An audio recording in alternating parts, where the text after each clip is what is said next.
Backyard barbecues and cookouts with friends are one of the best parts about summer. Walk through your neighborhood on any warm weather day and you'll without a doubt inhale the smoky smell of charcoal on the grill.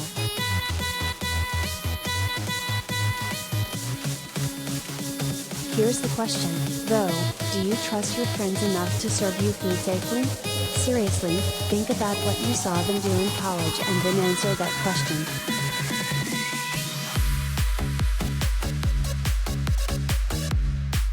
Restaurants have strict safety protocols to adhere to, but casual get-togethers are pretty much a free-for-all. Imagine being a food safety expert and attending a barbecue.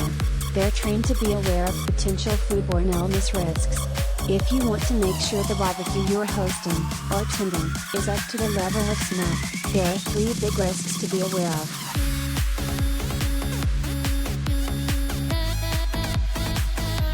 Before we get into them, it's worth underscoring that the pandemic is not over just yet. In fact, the Centers for Disease Control and Prevention expects an uptick in COVID-19 cases as the weather warms, especially if you live in the South.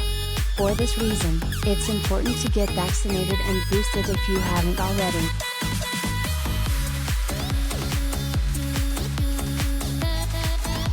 Okay, ready to talk food? Here are the top causes of foodborne illnesses at barbecues, according to food safety experts.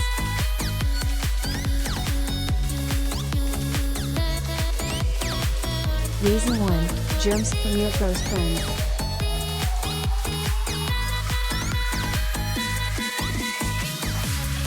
When I think about foodborne illness at a barbecue or cookout, the first thing that comes to mind for me isn't a certain food per se, but behaviors that can elevate risk, said Ellen Shoemaker, who directs outreach for North Carolina State University's Community Food Safety Program.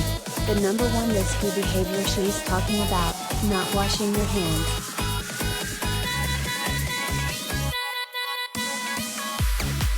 Maybe COVID-19 has turned you off from communal foods for good, but anytime you're sharing food with friends, Shoemaker says, you're at risk of coming into contact with their germs. If someone doesn't wash their hands properly after going to the bathroom and then they reach for a handful of Ruffles, other people who want chips later are at risk of getting sick. For this reason, you want to make sure you have a way for everyone to wash their hands at the get-together or have hand sanitizer out for people to use, Shoemaker said.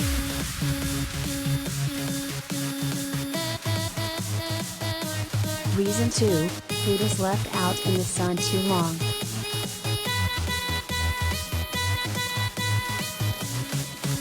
While you may already know that leaving macaroni salad out in the sun is a bad idea, Food Safety Inspector Jeff Melkin says really any food that needs to be kept either hot or cold shouldn't be left sitting out. Melkin says food between 40 and 140 degrees Fahrenheit is in what's known as the danger zone. This is when bacteria starts to multiply and can double as quickly as in 20 minutes, he said, and food should never be in that zone for longer than 2 hours.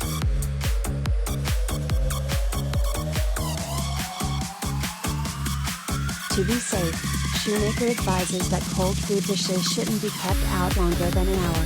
After that, they need to be put back in the fridge or kept in a cooler with ice packs. They also need to stay colder than 40 F. To make sure that they are, Melkin recommends bringing a pocket food thermometer to your barbecue or cookout. Warm food, including meat, needs to be kept above 140 F, according to Melkin.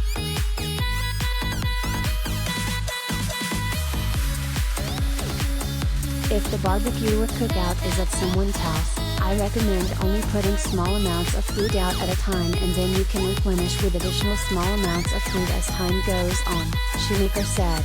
Not only will this help keep food out of the danger zone, it also cuts back on cross-contamination from people getting their food.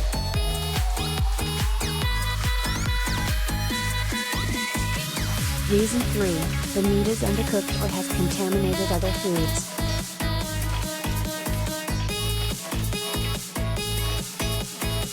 Anytime meat is being served, whether it's burgers, chicken steak or ribs, there's a chance of foodborne illness.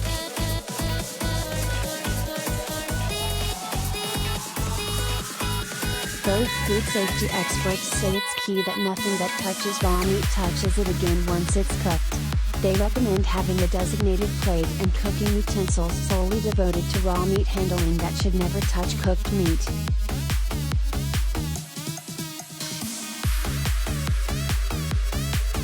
If you're grilling veggies or fruit, Shoemaker says to not use any of the same plates or cooking utensils that were used for the meat, and to clean the grill thoroughly first. Most people don't want grilled peaches that taste like chicken anyway.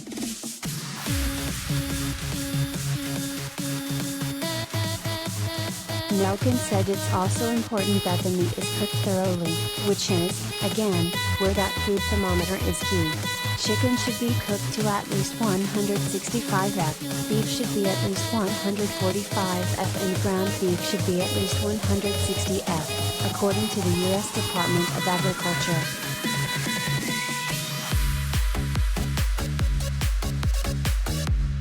As long as you keep this food safety expert intel in mind, your barbecue and cookout should be safe from foodborne illnesses.